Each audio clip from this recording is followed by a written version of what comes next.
Hey, bonjour tout le monde, j'espère que vous allez bien. Bienvenue dans une nouvelle Actu DevOps de la chaîne Xavki. N'hésitez pas à vous abonner si ce n'est pas déjà fait. N'hésitez pas, si vous souhaitez devenir membre pour contribuer à la chaîne, participer, vous pouvez cliquer sur rejoindre si vous êtes dans un pays que YouTube accepte dans le système de members. On est plus de 13 300 abonnés maintenant. Parmi les membres, vous êtes bientôt 250 membres. Donc voilà, ça marche fort. Le but aujourd'hui, c'est de faire le tour un petit peu de l'actu DevOps. Sur la chaîne, les sujets du moment, les vidéos que je rajoute en ce moment, c'est essentiellement sur Traffic, KVM, et puis j'en ai fait d'autres sur Prometheus Grafana, il me semble, et puis j'en ferai certainement sur Ansible. Alors, premier lien actu DevOps que je vous partage, parce que c'est le but aujourd'hui, on va essayer de faire vite. Hop, puisque c'était quelque chose que vous m'aviez fait remonter, donc la nécessité de faire un petit peu rapide et d'en venir rapidement au fait. Première chose, donc vous avez le lien dans la description de tous ces liens. Designing workflows using Argo. Donc là, c'est assez sympa. Donc Argo, c'est vraiment le système de déploiement qui est basé sur GitOps. Donc GitOps, qui a la différence où on est plutôt dans un mode push quand on utilise des CI/CD, on va dire traditionnels, si on ne peut pas utiliser ce terme-là, est pas forcément génial, mais tels que GitLab CI ou tels que Jenkins ou autres, donc qui sont plutôt en mode push, on va dire à la base, hein. Après ça n'empêche pas de pouvoir les retourner, on va dire. Le principe du GitOps, c'est plutôt du pull, c'est-à-dire qu'en fait on va avoir un système. On va résumer un système d'agents qui est présent sur un cluster Kubernetes, et c'est essentiellement sur Kubernetes. Il écoute ce qui se passe sur des dépôts distants Git, et puis s'il y a des modifications qui sont apportées dessus, lui va pouvoir trigger dessus et intervenir. Donc ça, c'est assez sympa comme système. C'est vraiment de l'automatisation assez poussée.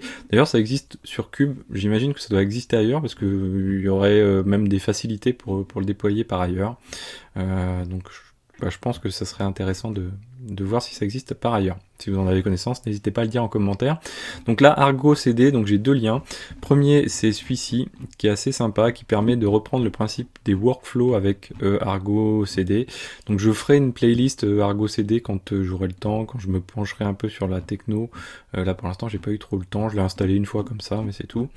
Donc là, un article qui est très très sympa sur les bases vraiment de Argo CD. L'autre élément, et ça parce que vous avez été plusieurs à me demander si j'allais faire des vidéos dessus, pas pour l'instant, donc parce que j'ai pas le temps, mais il y a des gens qui font ça beaucoup mieux que moi. Là ici, vous pouvez vous rendre sur la chaîne YouTube Just Me en Open Source, donc j'ai déjà recommandé à de multiples reprises, c'est anglophone, et il a réalisé 3 ou 4 vidéos sur Argo CD, très très bien faites toujours. Il fait des tutos vraiment super bien faits, très très bien fait, franchement. Donc là, je vous invite vraiment à aller voir ces vidéos-là si vous souhaitez dès à présent vous former à Argo CD ou voir ce nom à quoi ça ressemble.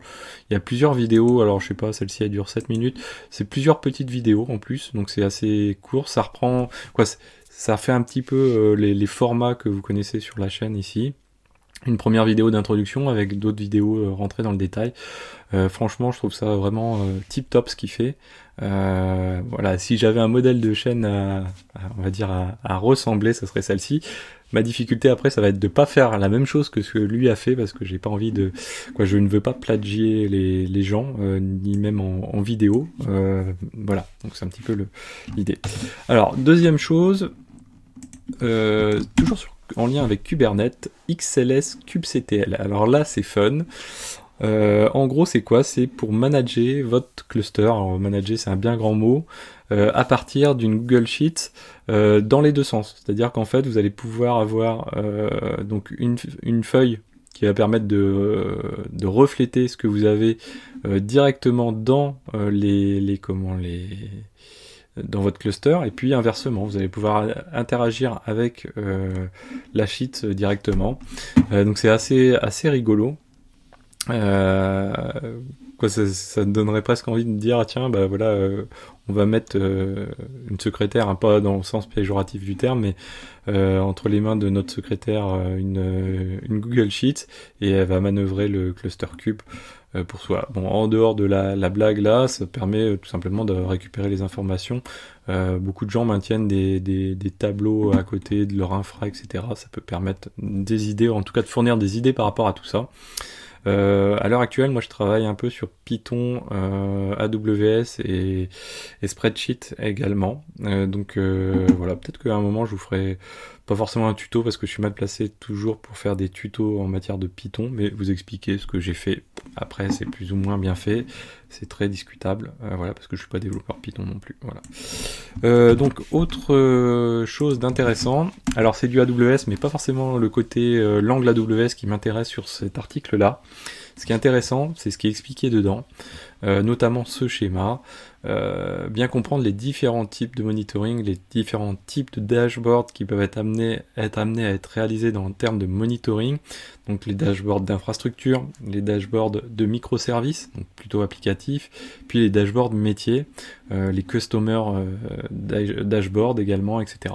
Donc là, je trouve cet article très intéressant, je l'ai survolé, je trouve ça vraiment très bien fichu, et pas que sous l'angle AWS, quoi, c'est plus, faut prendre un petit peu de recul par rapport à cet article-là.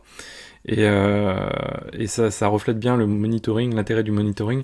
C'est pareil, dans pas mal de boîtes, il y a un recul du monitoring, on va dire système fin, pour un monitoring plutôt métier, c'est-à-dire ce qui doit alerter, bien sûr, si on a des machines qui sont pleines, enfin des choses, on va dire, de base en matière d'administration système, c'est clair qu'on peut pas se permettre de planter à cause de ça, mais si on a un bon le meilleur déclencheur, en fait, c'est le service rendu.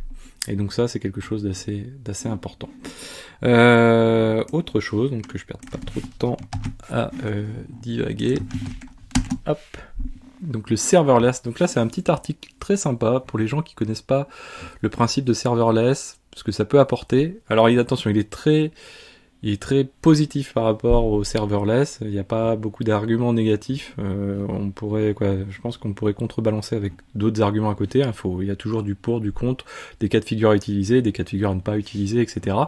Là, je le trouve très intéressant sur le côté positif de bien rappeler, voilà, l'intérêt du serverless, pourquoi ça émerge, bien comprendre les choses, voilà, des choses qui sont faites à la commande, éviter d'avoir à manager des serveurs, éviter d'avoir à gérer le coût des serveurs, donc souvent des coûts qui sont restreints si on utilise ça de bonne manière, de manière efficace. C'est quelque chose qui est appelé à la commande, voilà, avec les lambda, etc. Donc voilà, quelque chose, un article qui est vraiment très très sympa, qui permet de bien comprendre l'intérêt du serverless, avec que l'angle positif, mais voilà, au moins on peut mieux comprendre cet intérêt, la réduction en matière de risque, de sécurité également aussi, ce qui est important, puisque derrière on n'a pas le management de la partie système qui est délégué du coup généralement dans des systèmes de cloud, qui eux font ça beaucoup mieux que nous, donc du coup c'est plutôt voilà, quelque chose de sympa. Alors là, il y a pas mal de petites choses AWS, mais là, on est sur autre chose, quoi. Encore quelque chose qui est un peu transverse. Là, c'est assez sympa. C'est un petit outil. Hop, où est-ce qu'il est, Local Stack. Je sais pas si vous connaissez. Dites-moi si vous connaissez, ce que vous en pensez. Je suis tombé dessus comme ça, je me suis dit, tiens, je me le mets de côté. Local Stack qui permet, mais c'est pas la première fois que je le voyais, je l'ai vu l'année dernière, il me semble, qui permet en gros de retrouver quelques fonctions, quelques services, pseudo-services qu'on va dire même, de AWS pour pouvoir en faire un peu au niveau local. Alors attention, on est très très loin des services vraiment proprement dit, mais on peut simuler, vous voyez, des lambda ou du DynamoDB pour voir un petit peu si on arrive à l'utiliser. Vous voyez que ça va jusqu'à utiliser de la ligne de commande AWS locale, mais c'est la ligne, ça se veut proche de la ligne de commande AWS CLI en fait. Donc voilà, quelque chose assez sympa. Bien sûr qu'on va pas avoir un cloud local digne de ce nom. Alors ensuite, là c'est rien de nouveau. C'est une lib que je découvre actuellement, qui est assez sympa. La lib Bootu 3, qui permet tout simplement d'interagir avec AWS, en fait. Et qui est, je pense, souvent utilisé notamment au niveau de Ansible pour interagir avec AWS.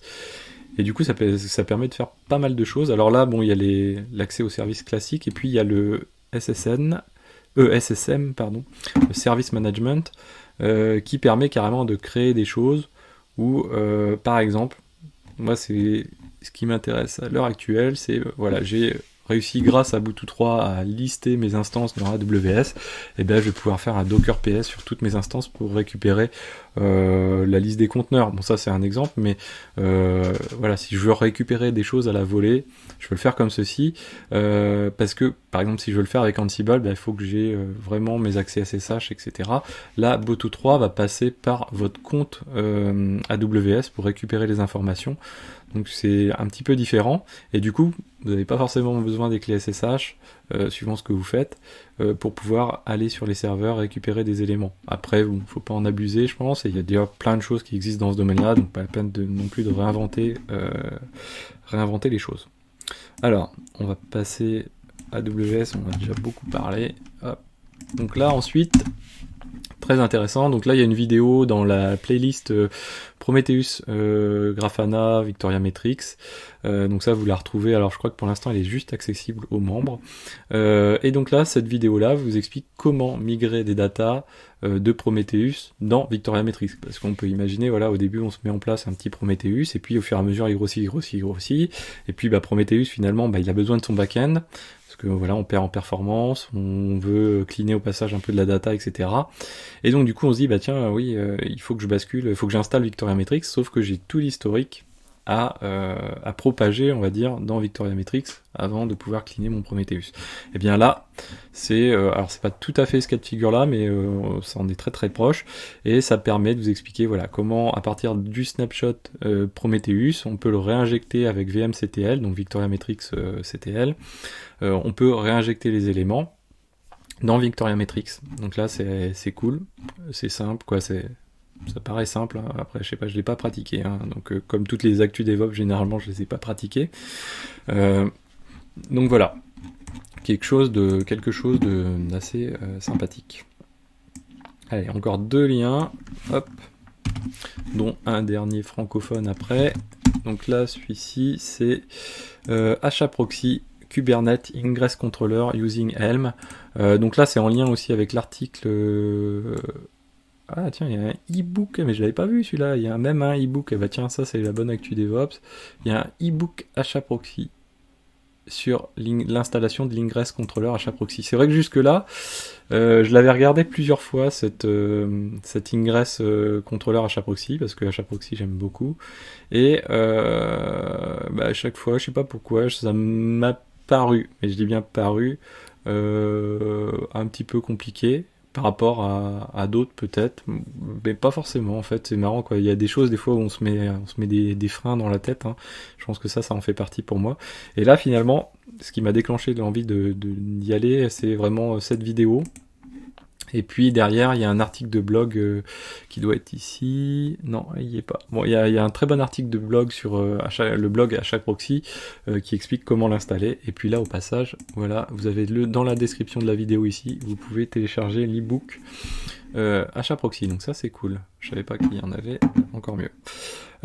Et dernière news qui est super sympa. Hop là. Ouais, super sympa.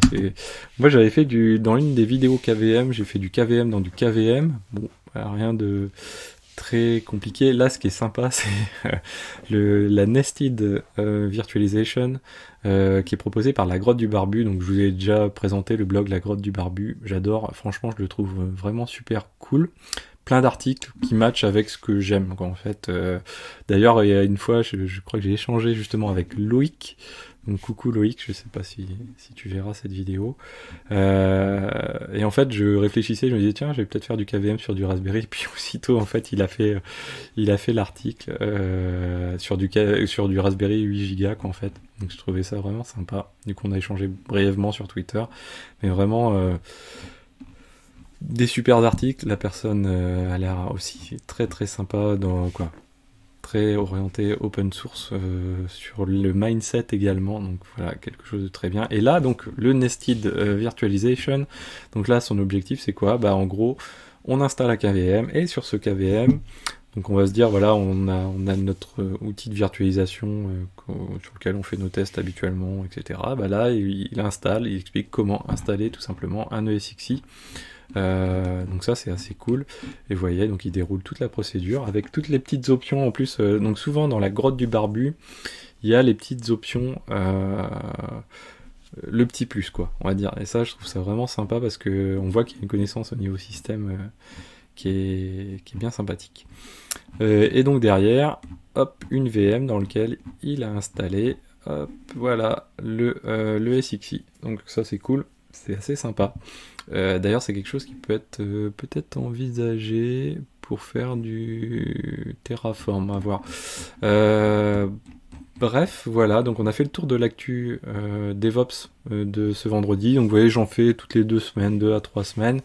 N'hésitez pas à vous abonner pour pas manquer la prochaine actu DevOps. N'hésitez pas à vous abonner si ce n'est pas déjà fait.